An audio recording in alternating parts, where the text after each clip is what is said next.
Everyone, स्वागत है आपका इस जर्नी में, हमारी वास्तु की जर्नी में। आज आप पहला कदम रखने जा रहे हैं इस वास्तु की जर्नी में। क्या है वास्तु, किस तरह से होता है और किस तरह से वास्तु करके हम अपने पूरे घर का एनवायरनमेंट चेंज कर सकते हैं, उस घर को वो सारी एनर्जीज अट्रैक्ट करने के लायक बना सकते हैं जो एनर्जीज हम चाहते हैं, चाहे वो एनर्जी पैसे की हो, हेल्थ की हो या रिलेशनशिप से रिलेटेड हो। जैसी मर्जी एनर्जीज हम अट्रैक्ट कर सकते हैं उस घर के वास्तु को अलाइन करके अपने मन के मुताबिक। तो देखते हैं क्या है वास्तु, किस तरह से होता है। लेकिन उससे पहले कुछ बेसिक बातें जरूर करना चाहूंगी आपसे, जिससे कि आपको ये समझ में आ पाए कि वास्तु बेसिकली है क्या चीज, वास्तु का पर्पस क्या है और हमें इसमें मेन ऑब्जेक्टिव क्या है हमारा। तो सबसे पहले मैं आपसे एक चीज पूछना चाहती हूं कि अर्थ प्लैनेट बेसिकली हमारे इस प्लैनेट को, जहां पर हम रहते हैं, जहां पर हम निवास करते हैं, हम सारे इंसान मिलकर जहां पर हम निवास करते हैं, इस अर्थ प्लैनेट को संस्कृत में क्या कहा गया है? ग्रह। अर्थ को ग्रह कहा गया है कि ये हमारा ग्रह है, हम यहाँ पर हम सारे इंसान मिलकर रहते हैं, ये हमारा ग्रह है। उसके बाद अगर मैं आपसे पूछूं कि घर को, जहां पर आपका अपना आप एनक्लोज स्पेस बनाते हो, जहां पर आप अपनी छोटी फैमिली के साथ निवास करते हो, उसको क्या कहा गया है? संस्कृत में उसको भी ग्रह ही कहा गया है। मतलब जैसे कि ये पूरी पृथ्वी है हम सब इंसानों के लिए, उसी तरह से हमारा वो एनक्लोज्ड स्पेस है, चाहे वो छोटा हो चाहे वो बड़ा हो, वो एनक्लोज्ड स्पेस जिसमें हम 4-5 लोग अपनी फैमिली के साथ मिलकर रहते हैं, तो वो हमारे लिए हमारा ग्रह है। तो जिस तरह से अर्थ के 4 डायरेक्शंस होती हैं, 4 इंटर कार्डिनल डायरेक्शंस होती हैं, उसी तरह से हर ग्रह की डायरेक्शंस होती हैं। हर घर में आपको 4 कार्डिनल और 4 इंटर कार्डिनल डायरेक्शंस मिल जाती हैं। और हमारा ग्रह किस चीज से मिलकर बना है? कोई भी ग्रह 5 तत्वों से मिलकर बना होता है, चाहे वो हमारा प्लैनेट अर्थ हो या फिर हमारा होम, हमारा घर। हमारा ग्रह 5 तत्वों से मिलकर बना है: जल, वायु, अग्नि, पृथ्वी, आकाश। ये 5 तत्व मिलकर हमारी सृष्टि बनाते हैं, हमारा ग्रह बनाते हैं। इन्हीं 5 तत्वों से मिलकर ये शरीर भी बना है, जिसमें हमारी आत्मा निवास करती है, जो हमारी आत्मा का ग्रह है। यही 5 तत्वों में से मिलकर बना है और इन्हीं 5 तत्वों में विलीन हो जाएगा ये शरीर भी।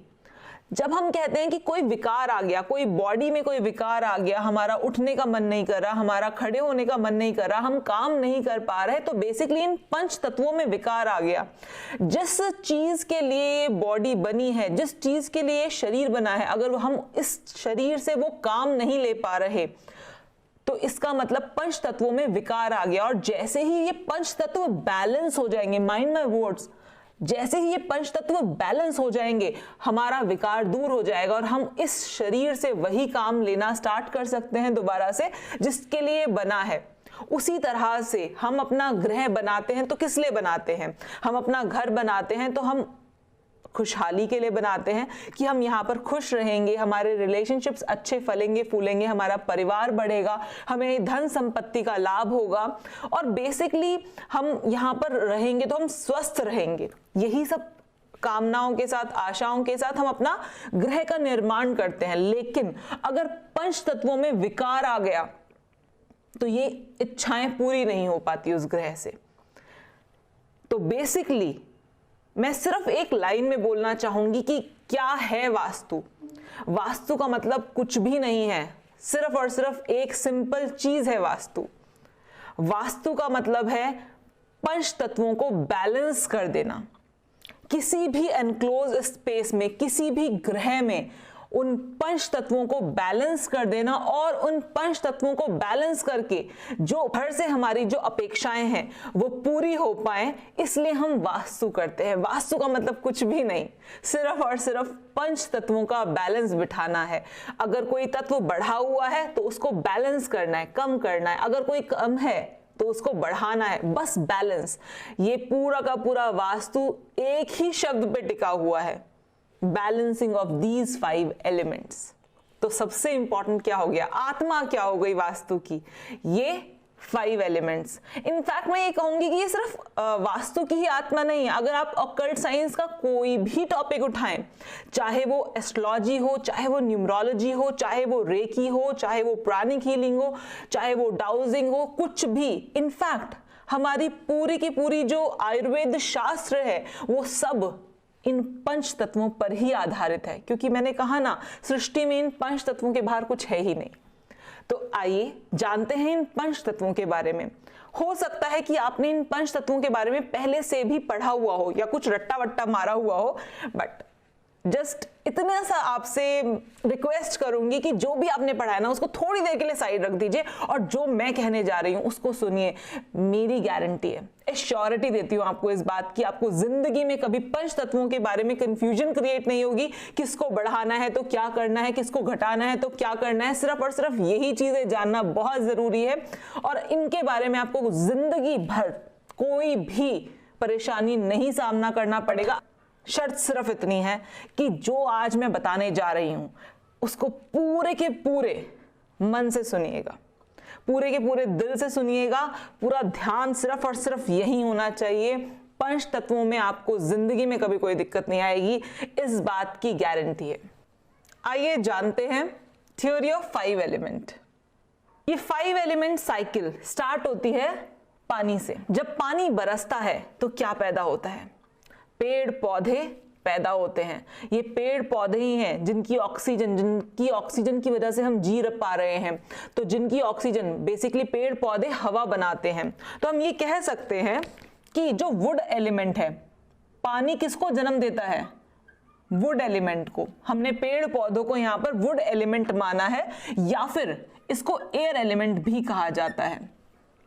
तो यहां पर हमने कहा कि वाटर, जल ने जन्म दिया वायु को।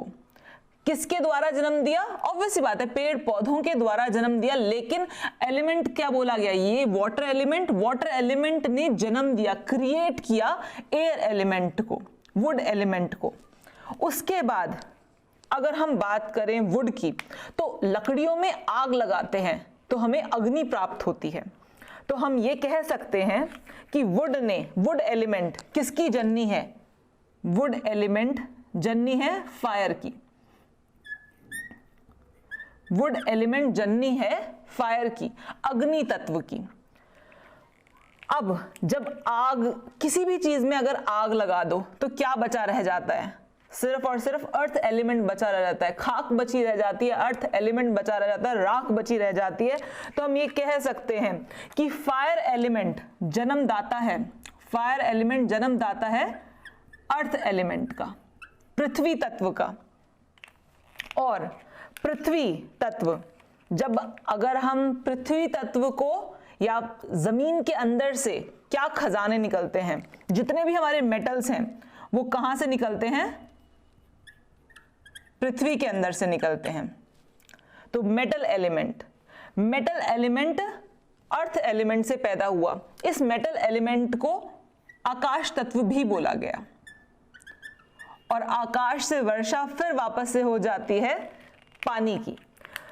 तो इस तरह से हमारा ये साइकिल ऑफ क्रिएशन चलता रहता है। पानी ने बनाया एयर, एयर ने बनाई फायर, फायर ने बनाई अर्थ, अर्थ ने बनाया आकाश, और फिर आकाश ने पानी को जन्म दे दिया। इस तरह से ये जो क्रिएशन है, साइकिल ऑफ क्रिएशन, ये चलता चला जाता है। इट्स अ विशियस सर्कल जो कभी खत्म ही नहीं होता। यही 5 तत्व हैं जिनको बैलेंस करना है अपनी बॉडी में, अपने घर में, और जो चाहे रिजल्ट्स आप पा सकते हैं, क्योंकि सृष्टि में इन 5 के अलावा और कोई चीज नहीं है। अब आप लोगों में से कई लोग होंगे जिन्होंने थ्योरी ऑफ क्रिएशन पढ़ा होगा, रट्टा मारा होगा, थ्योरी ऑफ कंट्रोल का रट्टा मारा होगा, थ्योरी ऑफ डिस्ट्रक्शन का भी रट्टा मारा होगा कि कौन सा एलिमेंट किसको बनाता है, कौन सा एलिमेंट किसको कंट्रोल करता है, कौन सा एलिमेंट किसको डिस्ट्रॉय करता है। लेकिन आज हम कोई रट्टा नहीं मारेंगे, मैंने कहा था ना सीधा यहां से यहां ट्रांसफर करूंगी। तो यहां से यहां ट्रांसफर करने के लिए ध्यान से देखिए एक बार दोबारा से इनको, मैं एक बार सबके हिंदी के नाम भी लिख देती हूं। जल, वायु, सबके अलग अलग कलर्स हैं। जल का कलर है नीला, वायु का कलर है हरा, इसीलिए मैं चाहती हूं कि मैं जो भी चीज लिखूं वो उसी कलर से लिखूं। और आग का रंग है लाल, अर्थ का कलर है पीला, तो इसलिए अर्थ को मैं पीले से लिख रही हूं। लेकिन यहां पर ना क्या हो रहा है कि ग्रीन और येलो सेम सेम ही दिखाई दे रहे हैं। तो अर्थ का पृथ्वी, और उसके बाद आता है आकाश तत्व। आकाश तत्व। अब यहां देखिए, जल ने बनाया वायु, वायु से बना अग्नि, अरे मैंने यहां लाल लिख दिया, यहां अग्नि आना चाहिए था।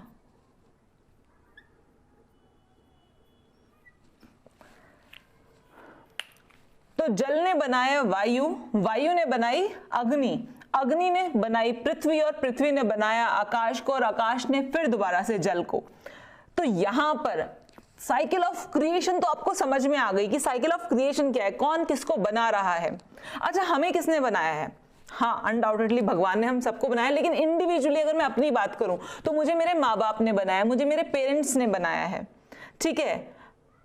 तो बेसिकली हम हर किसी को, हर किसी के पेरेंट्स ने बनाया है। तो जो बना रहा है उसको क्या मैं पेरेंट की संज्ञा दे दूं तो सही रहेगा? बिल्कुल सही रहेगा। मैं संज्ञा देने जा रही हूं जल को पेरेंट की। किसके पेरेंट की संज्ञा दूंगी जल को? अनडाउटेडली जल ने बनाया है वायु को, तो यहां पर वाटर को संज्ञा मिल गई, जल को संज्ञा मिल गई पेरेंट की। तो पेरेंट, हर पीछे वाला एलिमेंट हमारा पेरेंट होगा। फायर का पेरेंट कौन होगा? एयर। पृथ्वी का पेरेंट कौन होगा? फायर। आकाश का पेरेंट कौन होगा? पृथ्वी। वाटर का पेरेंट कौन होगा? आकाश। तो हर पीछे वाला एलिमेंट हमारा क्या है? हमारा पेरेंट है। ऐसा ही तो होता है, पेरेंट ने जन्म दिया एक्स को, और फिर एक्स ने जन्म दिया वाई को, तो y हो गया x के लिए, अगर देखा जाए तो x के लिए y हो गया चाइल्ड, और पेरेंट हो गया मान लीजिए z। तो x के लिए पेरेंट हो गया z और y हो गया चाइल्ड। तो हम यहां पर यही थ्योरी पढ़ेंगे कि कौन किसका पेरेंट है और कौन किसका चाइल्ड है। तो यहां पर अगर वाटर पेरेंट है तो वुड क्या है? वुड है चाइल्ड, बच्चा। वुड है चाइल्ड। अब देखिए मैं क्यों आपको ये समझा रही हूं पेरेंट और चाइल्ड का रिलेशनशिप, जिससे कि हमें किसी भी चीज का रट्टा ना मारना पड़े, ऑटोमेटिकली चीजें यहां पर स्टोर हो जाए हमेशा हमेशा के लिए, जिंदगी भर के लिए। वाटर, अगर आप किसी भी ऐसे स्पेस में जाते हैं जहां आप देखते हैं कि वाटर बहुत ज्यादा बढ़ा हुआ है, पानी का जो जोन्स हैं, पानी की जो डायरेक्शंस हैं वो बहुत ज्यादा बढ़ी हुई हैं, जिसकी वजह से लोगों को घर में प्रॉब्लम्स का सामना करना पड़ रहा है, बहुत ज्यादा बढ़ा हुआ है, उसे कम करना है, तो क्या करेंगे? पहले से पहले एक छोटी सी आपको एक फैक्ट बताती हूँ, सच्चाई बताती हूँ। जो लेडीज हैं वो तो अच्छे तरीके से जानती हैं, लेकिन जो जेंट्स हैं उनको थोड़ा बताने की जरूरत पड़ेगी शायद मुझे। जब एक लेडी कंसीव करती है, जब एक लेडी की बॉडी कंसीव करती है बेबी, जब वो प्रेग्नेंट होती है, कंसीव करती है, बेबी को कंसीव करती है, तो उसकी बॉडी कमजोर हो जाती है। आपको पता है जब कोई लेडी कंसीव करती है तो वो डॉक्टर के पास जाती है, डॉक्टर उसको कैल्शियम, आयरन, फॉलिक एसिड वगैरह वगैरह दवाइयां, सप्लीमेंट्स देते हैं। क्यों देते हैं सप्लीमेंट्स? क्या वो बच्चे के लिए दिए जा रहे होते हैं? वो बच्चे के लिए नहीं दिए जा रहे होते, वो बेसिकली मदर के लिए दिए जा रहे होते हैं। बच्चे को तो जो चाहिए, एक बार वो आपके शरीर में आ गया तो उसको जो चाहिए वो अपने आप आपकी बॉडी से निकाल लेगा। प्रकृति उसको अपने आप वो चीजें दे देगी जो उसको चाहिए पैदा होने के लिए, बड़ा होने के लिए, जो भी उसको चाहिए आपके शरीर से, वो सब खींच के प्रकृति उस बच्चे को दे देगी। वो सारे के सारे सप्लीमेंट्स आपके लिए दिए जा रहे होते हैं कि आप कमजोर ना पड़ जाएं। और अगर वो सप्लीमेंट्स नहीं लेती कोई लेडी तो उसका खुद का शरीर कमजोर हो जाता है। बच्चा स्वस्थ निकल आता है लेकिन उसका खुद का शरीर कमजोर हो जाता है, क्योंकि वो सारे के सारी विटामिन्स, मिनरल्स, जो भी चीजें चाहिए होती हैं उस पर्टिकुलर बॉडी को बनने के लिए, बच्चे की बॉडी को बनने के लिए जो भी चीजें चाहिए होती हैं वो सब खींच ली जाती हैं एक लेडी के शरीर में से। It's a beautiful experience. I am not saying कि बच्चा होना, it's a beautiful experience, but I am just trying to say you कि बच्चा क्या कर रहा है। बच्चा कमजोर बना रहा है। वो एंटी नहीं है, उससे हम प्यार करते हैं। वो एंटी एलिमेंट नहीं है, उसका आना हमें बुरा नहीं लगता, हमें अच्छा लगता है, हम खुश होते हैं। लेकिन वो कर क्या रहा है? बेसिकली चाइल्ड एलिमेंट अगर बॉडी में आता है, आपका चाइल्ड एलिमेंट, वो आप ही का बच्चा है तो आपका शत्रु नहीं है, लेकिन अगर वो आप ही की बॉडी में आता है तो आपकी बॉडी को वीक बनाता है, वीक बनाता है। समझो, अगर किसी घर में आप जाते हो, आप वहां पर जाकर ग्रिडिंग करते हो, पूरा मैप वगैरह जो मैं आपको आगे बनाना सिखाऊंगी वो बनाते हो, और आप देखते हो कि इस घर के वाटर एलिमेंट वाले जोन्स बढ़े हुए हैं, उनको बैलेंस कैसे करेंगे? बच्चे को इंट्रोड्यूस कर दो उन जोन्स में, वाटर एलिमेंट वाले जोन्स में वुड एलिमेंट को इंट्रोड्यूस कर दो, बैलेंस हो जाएगा। We need to create balance, हमको बैलेंस क्रिएट करना है। समझ में आई बात? समझ में आ रही है? कोई रट्टा नहीं मारना, सिंपली ध्यान क्या रखना है कि अगर कोई चीज ज्यादा है, बढ़ी हुई है, कोई जोन बढ़ा हुआ है, उसको बैलेंस करना है तो क्या करना होगा? उसका चाइल्ड एलिमेंट उस जोन में इंट्रोड्यूस कर देना होगा। That's it. अभी ये बात समझ में कम आ रही होगी, हो सकता है लग रहा हो कि कैसे जानेंगे। मैं सब कुछ एक एक स्टेप, एक एक छोटा से छोटा पॉइंट आपके साथ डिस्कस करूंगी। डोंट वरी, मुझे अपने टीचिंग स्किल्स पर जरा भी डाउट नहीं है, आप भी डाउट मत कीजिए। बहुत सालों का एक्सपीरियंस है।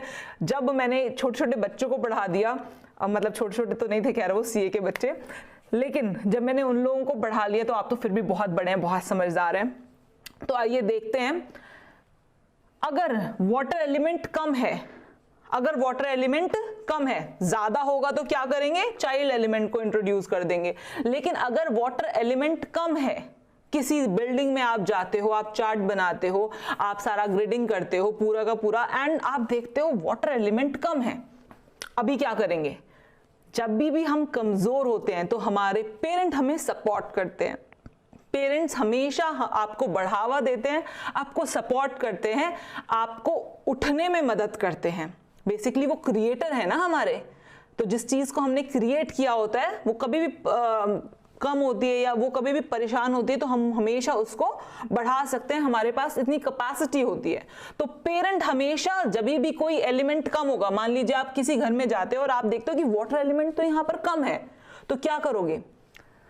वाटर एलिमेंट की जगह पर आप आकाश तत्व की चीजें लाकर रख दोगे। किसी के भी घर में अगर वाटर एलिमेंट में परेशानी होगी तो अनडाउटेडली उनके करियर में, उनके रिलेशनशिप्स में परेशानियां आ रही होंगी, पर उनको बैलेंस कैसे करना है, उनको प्रॉपर तरीके से उनको ठीक कैसे करना है? वाटर एलिमेंट अगर कम है तो आकाश तत्व ऐड करो। अगर वाटर एलिमेंट बहुत ज्यादा बढ़ा हुआ है, इसकी वजह से परेशानियां आ रही हैं, तो चाइल्ड एलिमेंट ऐड करो। और जैसे ही आप ये करेंगे आप जादू होता हुआ देखेंगे। हाँ बिल्कुल, आपने सही सुना, मैंने जादू ही कहा। आप एक्चुअली में मैजिक होता हुआ देखेंगे उस बिल्डिंग में। थोड़े टाइम बाद उस बिल्डिंग के लोग जो वो प्रॉब्लम लेके रो रहे थे वो कहेंगे पता नहीं ये कहाँ खत्म हो गई, समझ में नहीं आ रहा है। लेकिन हाँ, ऐसा होता है। तो हम यहाँ पर बात कर रहे हैं कि कोई भी एलिमेंट, मान लीजिए अब अगर वुड एलिमेंट, आप कहीं जाते हो और आप देखते हो कि उस घर का एयर एलिमेंट बहुत कम है, बहुत कम है, एयर एलिमेंट बहुत कम है, तो आप एयर एलिमेंट वाली जगह पर क्या एलिमेंट ऐड करोगे? वाटर एलिमेंट ऐड कर दोगे, पेरेंट ऐड कर दोगे। अगर वाटर यहाँ पर वायु एलिमेंट, किसी भी बिल्डिंग में वायु एलिमेंट बहुत बढ़ा हुआ है तो चाइल्ड एलिमेंट, वायु का चाइल्ड है अग्नि, अग्नि इंट्रोड्यूस कर दोगे। सिंपल। फायर एलिमेंट ज्यादा है, अर्थ एलिमेंट यूज करोगे। फायर एलिमेंट बहुत कम है, पेरेंट को ले आओगे। पृथ्वी की बात करें, पृथ्वी एलिमेंट बहुत ज्यादा है, बच्चे को ले आओगे। अगर पृथ्वी एलिमेंट बहुत कम है, अग्नि इंट्रोड्यूस कर दोगे।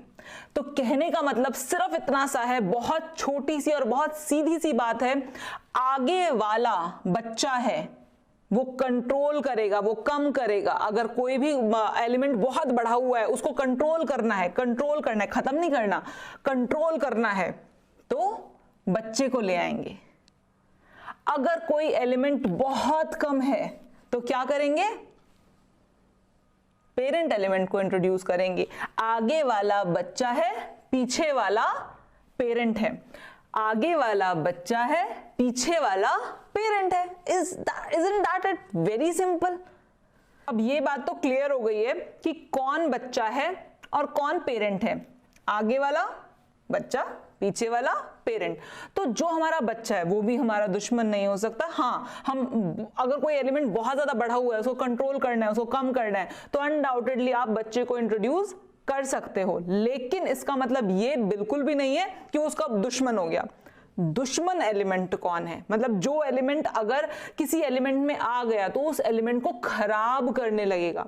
बच्चा कंट्रोल करता है, खराब नहीं करता, ठीक है। पेरेंट सपोर्ट करते हैं, वो तो खराब कर ही नहीं सकते हैं। तो बेसिकली खराब कौन सा एलिमेंट करता है? अगर हम वाटर एलिमेंट की बात करें तो वाटर एलिमेंट के लिए ध्यान देना, वाटर एलिमेंट के लिए कौन सा एलिमेंट है जो हम कहते हैं कि ये एलिमेंट खतरनाक है इसके लिए? अगर वाटर एलिमेंट में फायर एलिमेंट आया, खतरे की घंटी है। अगर वाटर एलिमेंट में अर्थ एलिमेंट आया तो भी खतरे की घंटी है। तो इसका मतलब हर एलिमेंट के लिए उसका बच्चा फ्रेंड, उसके पेरेंट फ्रेंड, बाकी के जो दो बचे वो एनिमी, वो डिस्ट्रक्टिव एलिमेंट है उसके लिए। Isn't it simple? अपना बच्चा, अपना पेरेंट, दोस्त, बाकी के जो दो बच गए वो एनिमी। उन जोन्स, उन एलिमेंट का सामान नहीं आना चाहिए। अगर मैं बात करूं वुड की, एयर की, वायु की, किसी की भी चीज की, तो बेसिकली अगर मैं बात करूं वायु की, तो वायु के लिए उसका पेरेंट है वाटर और चाइल्ड है अग्नि। तो वाटर और अग्नि को छोड़ के बाकी के जो दो बच गए, ये मेटल या फिर आकाश और पृथ्वी, ये क्या हो गए वायु के लिए? ये वायु के लिए डिस्ट्रक्टिव एलिमेंट हो गए। तो सिंपल सी बात है, बिना कोई लोड लिए, यहां पर बिना किसी टेंशन के, सिंपल सी बात है, एक सिंपल लॉजिक ध्यान रखना है। कोई भी एलिमेंट अगर बढ़ा हुआ है तो चाइल्ड एलिमेंट इंट्रोड्यूस कर दो। कोई भी एलिमेंट अगर घटा हुआ है तो पेरेंट एलिमेंट इंट्रोड्यूस कर दो। कोई भी एलिमेंट अगर एंटी एलिमेंट हो गया, मतलब ना ही उसका बच्चा है ना ही उसका पेरेंट है, तो वो एलिमेंट वहां नहीं आना चाहिए। It is very very very simple, बहुत सिंपल है। सिर्फ और सिर्फ समझने की जरूरत है कि करना क्या है। मेरा बच्चा, मेरा पेरेंट ही बस मेरे दोस्त हैं। उन्हीं एलिमेंट्स का सामान आ सकता है मेरे अंदर। अगर किसी और एलिमेंट का सामान लेकर आए तो गड़बड़ हो जाएगी। आगे चल के समझेंगे इस चीज को भी।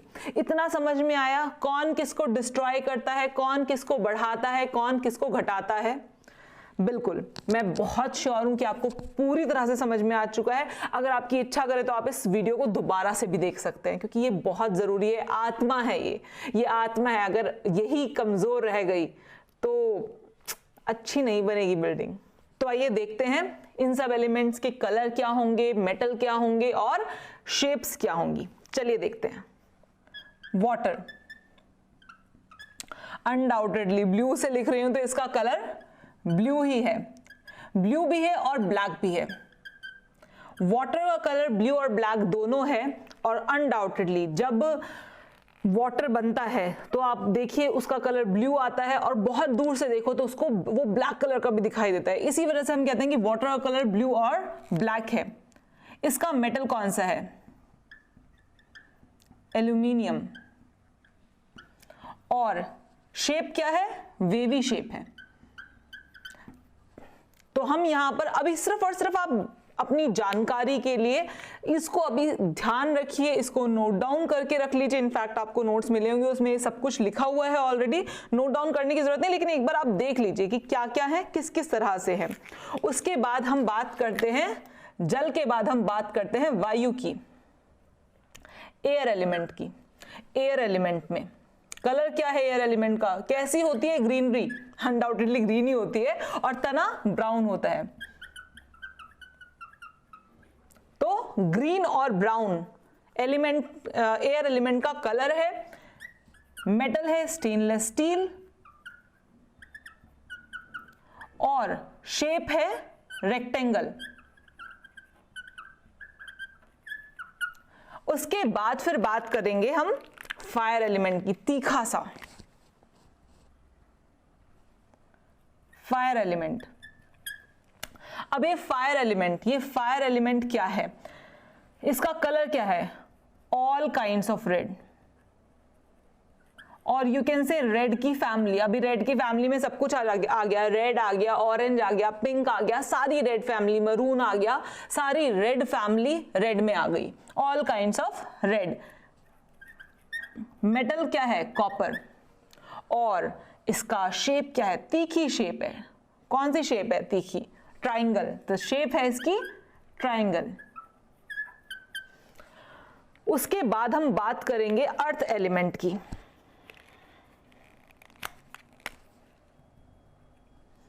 अर्थ एलिमेंट बेसिकली इसका कलर क्या है, येलो, और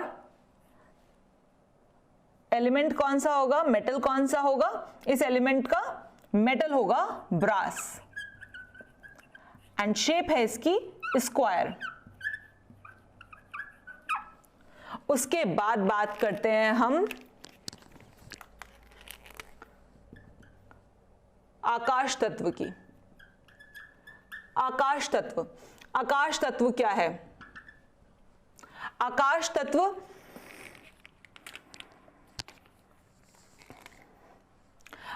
तत्व का कलर क्या है, सिल्वर ग्रे, और you can say silverish white, चमकता हुआ वाइट, बिल्कुल जो चमकता हुआ वाइट हो ना, वो आकाश तत्व है।